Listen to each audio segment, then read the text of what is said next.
Hello there, and welcome to 10 tips and tricks for a good start in Nordhold.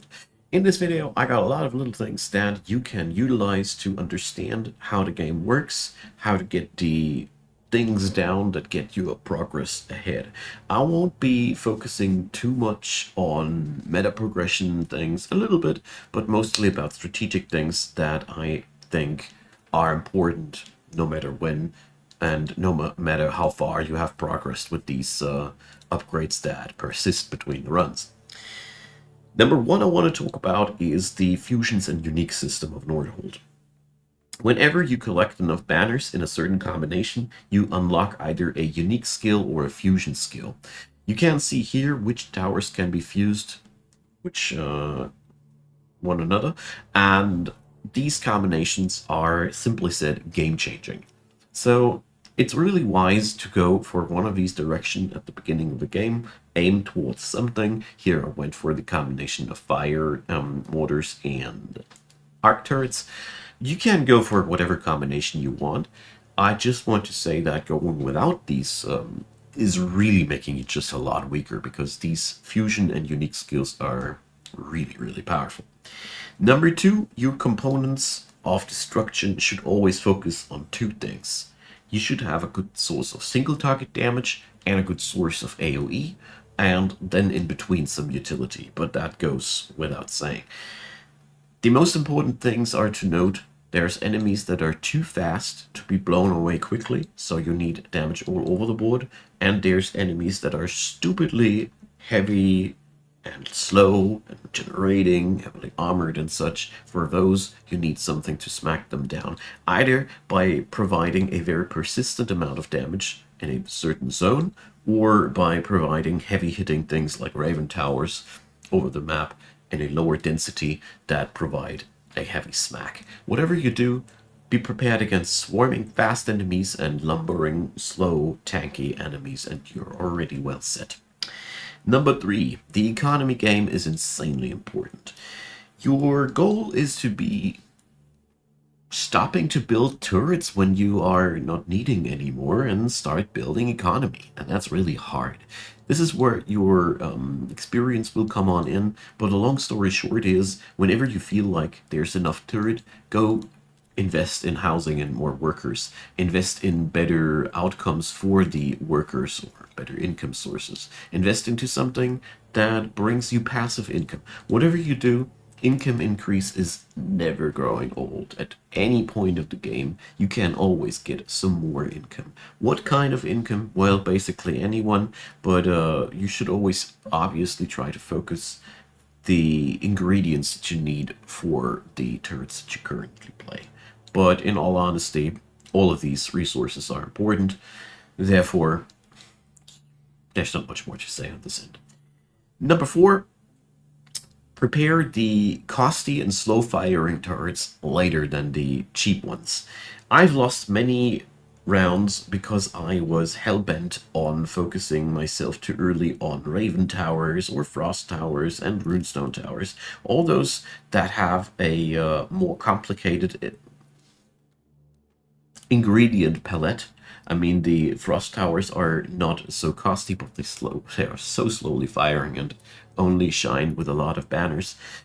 Whatever you do, the cheap ones are always good to get the control in the first 10 waves, and after that you want to have something to get control over the board, to kill bosses, to kill barrier carriers and these things. But that comes later. Don't invest into it too early. It killed me several times.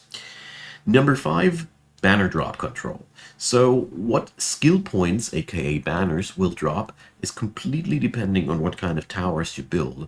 So if you want to keep your drop pool clean, you don't invest into other turrets than the ones that you want to play.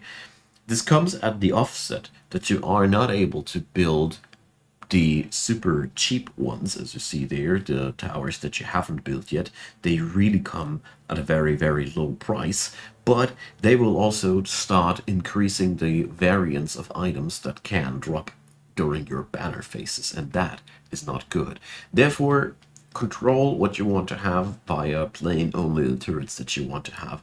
Personally, I most of the time riding around with 2 to 4 different types of turrets, not more, because then the drops get too diluted and the interactions between diffusions are not exactly the best. But there's a lot of things that you can try out. Number 6, the early game resources. This is one of the very few things that I want to talk about in the meta progression tree. These ones at the production camps, they have all the same, which let you start with more resources. Unlock these pretty much as the first-ish things that you unlock, because they just give you so much more volatility and the ability to just go deeper into a run than before. This is very valuable and should be went in at very early on stages. It's so many things like your heritage also that just give you a better start, and from that point on you can branch out into the things that you want to have. But the amount of resources that you start with makes such a big difference, more than most other upgrades that come later down the road.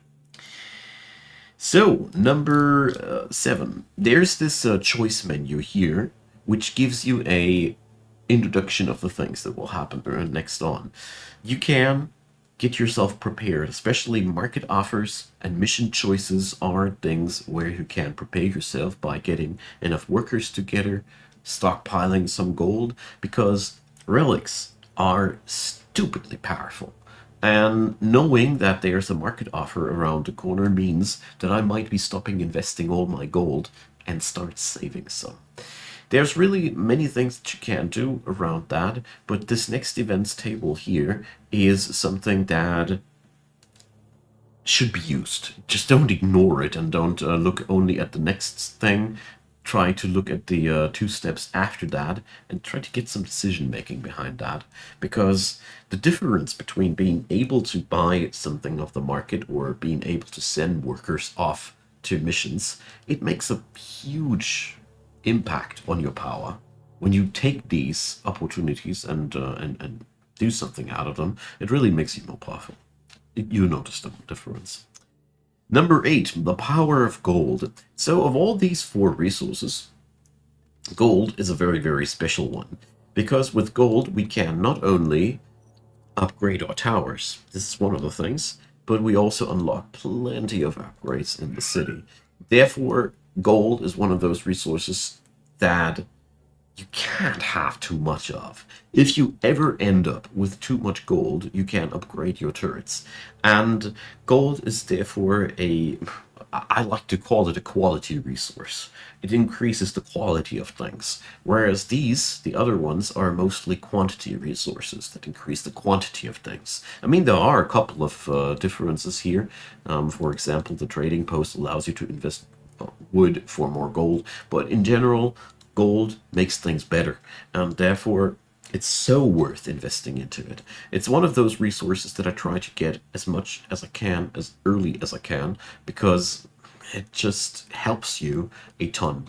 And I can only recommend to, from time to time, just buy some upgrades for your towers, because there's just not enough XP coming around by just playing naturally to keep on top of things, to stay on top of things. So buying some upgrades here, for example, I bought a stupid amount of barrier damage thingies. This helps. These little things help, and the more gold you have, the more of these little steps you can allow yourself.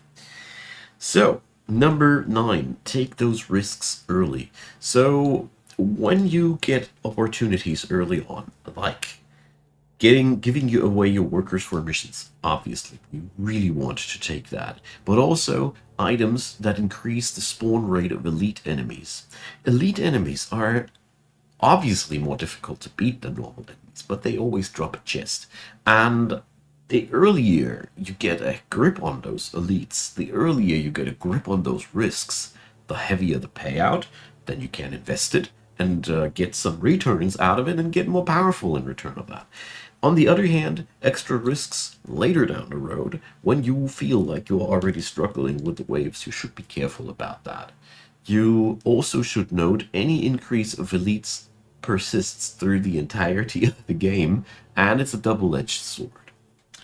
And number 10, Keep your entry area well guarded. This is one of the major mistakes that I keep ending whenever I start playing a little bit too brain dead in general, is that I don't defend the entry areas in the later stages of the game well enough, which means at the beginning of the game I am all like, yep, I have this area under control, I pay well, and the later the game goes, the less I invest into the well-being of this zone. Never take this area in the proximity of your entrance. Never let this go unguarded. There's so many enemies that are good at sneaking past your frontier areas by being fast, by hiding behind barriers, by just spawning when the carrier gets killed, by so many means. You need the firepower back here. Obviously, you also want to spread it a little bit. My personal recommendation is to draw a line where your furthermost region will be, and then build backwards again and reinforce backwards again, and then reevaluate if you need to expand again and then reinforce again. Don't spread yourself too thinly across the board. Special regenerators will really abuse that if you do so. Now, there's plenty of things and more to come about this game. I really love what I have here. It's one of the coolest tower defense games with a twist that I've been playing since a while, and I can wholeheartedly recommend it if you are still on the verge after looking at this video. And yeah, leave me your comments, leave me a like, leave me a subscribe, consider checking out the description box down below. Supporting the channel would be awesome of you to do. There's YouTube channel membership for $1 and such, or, well, whatever you want to do.